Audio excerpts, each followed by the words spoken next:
the 49ers trade for a corner before the season starts? Ooh. I'll go first. Yeah. If Stephon Gilmore is available, it's basically a 1-year deal. That's all he's got left on his contract. Try to save 1 year so you can court him next year. Go get Stephon Gilmore. What everybody's saying about Julio Jones, I'd rather have them give up and go get Stephon Gilmore. To me, that's a bigger need. And because it's not just the corner position, which I think is a more valuable position than wide receiver. It keeps going back to the fact that the 49ers have a very good secondary of just starters. They don't have a very good secondary behind their starters.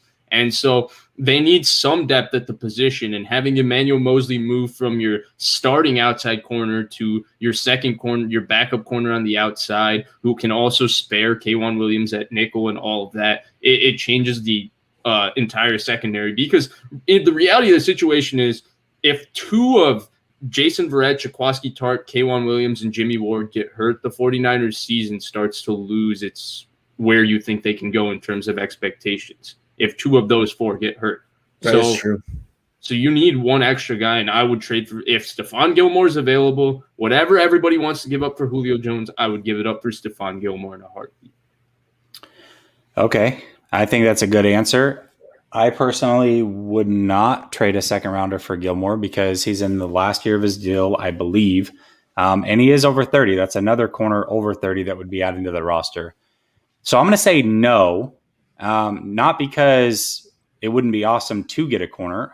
I do agree with Vish that I'd rather have a corner instead of Julio in a trade scenario, but I don't know who's available, if anybody. What I will say is I would like us to sign a corner. There are some guys out there that are still pretty good that are under the age of 30. A guy that comes to mind is Brian Poole.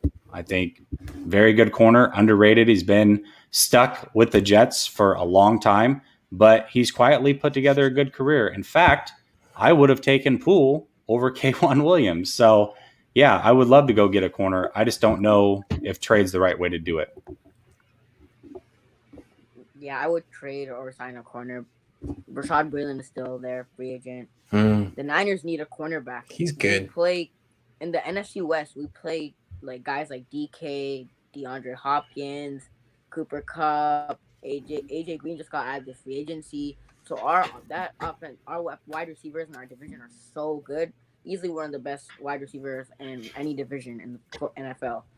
But we're rookie cornerbacks struggle year one. So I know we drafted Ambry Thomas and Lenore, but those guys are rookies. They're gonna struggle year one.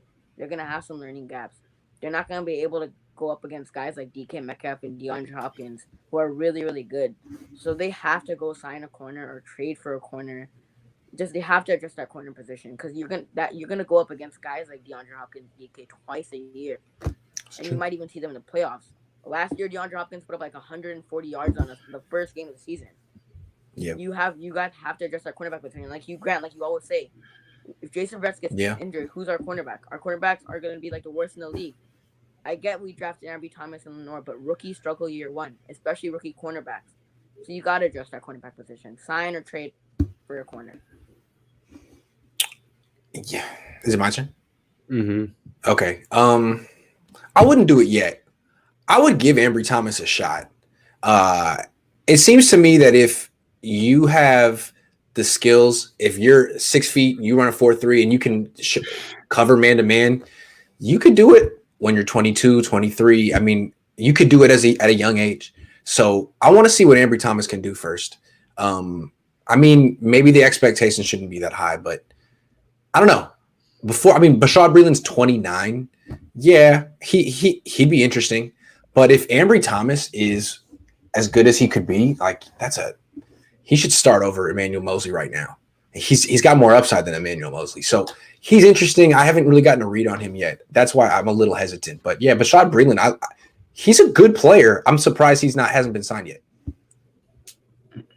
So I guess I'm the last one, but I'm kind of in between. I don't know if they should trade a lot for a corner considering what they traded to get Lance, and their roster's already very top heavy. So I think trading more high picks is maybe not the best way to go, but I think corner, or you could even just say safety in general. I mean, Jason Verrett, Jimmy Ward, Jaquiski Tartt, all injury prone. I think they're all really good when they play, but you can't count on them for 16 games. I don't know if you could count on each individual person for 16 games. So that's where I think, if they start losing one or two of them, like their secondary is really, I don't think all that great. And I'd be very concerned unless they sign someone or traded for someone. I think Breland would be a great ad.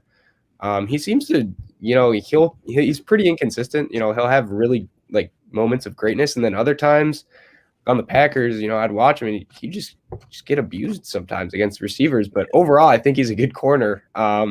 And I do think they need to get a corner or a safety desperately.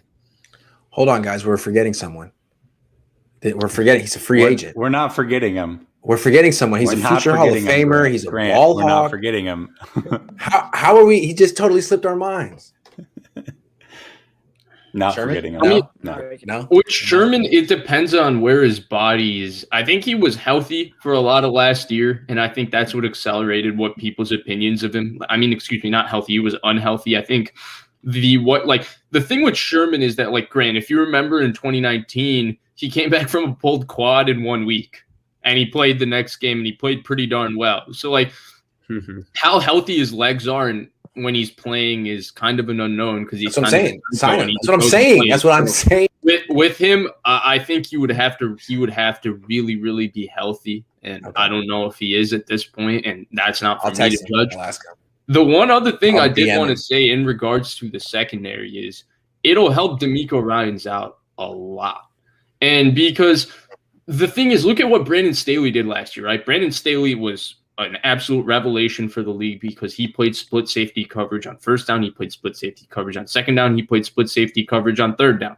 He played split safety coverage. And what helped him play split safety coverage so often is, one, he had a guy up front who you need to triple team on every play. And two, he had a guy on the secondary who you can basically play. If you play quarters, you can play lock because so your second safety that's supposed to be helping out on the side of your, let's say Jalen Ramsey's on the boundary, your boundary side. He doesn't have to. He can pick off crossers on the field side. And so I think that having a better, in terms of cornerback tandem, even if you're going to play zone coverage, it'll help D'Amico Ryans out, especially because, like, we look at this D-line and we say there's so much depth, but this defense is really, it's got one knockout punch, and that's for its D-line to beat you. And if its D-line doesn't beat you, they're going to just play zone coverage behind it. And you have to question because the three best man coverage players on the team, two of them are safeties, not corners. That's a little bit of a problem. So I think you're underselling Jason Verrett here a little bit. Yeah. No, he's the third. It's Verrett, Ward, and Tart. Those are the three best man players on the team. Fair enough. Yeah. Fair enough. So So with Verrett also, I cannot trust the health until I see it for. That's fair. So that's the thing with Verrett, and so that's where I think that it would help him a lot. Like, let's say you come into next season and you play a team like the Saints. Obviously Breeze is not there anymore, but good offensive line and a quarterback who gets the ball out fast. Well, what are you going to do to counterpunch that? Are you just going to let them score 45 on you and hope your offense scores 47? That's the big question mark. What are you going to do when the pass rush doesn't get home? Yeah. Because you don't have Robert Saleh's evil genius anymore. Now you got D'Amico. So what are you gonna do, D'Amico? You're gonna hope that you can hold the ball for 40 minutes a game with the running game. I mean, that's about it, right? Bingo. Because you're not going to be too sophisticated on defense, I wouldn't think. Yeah, you're just not.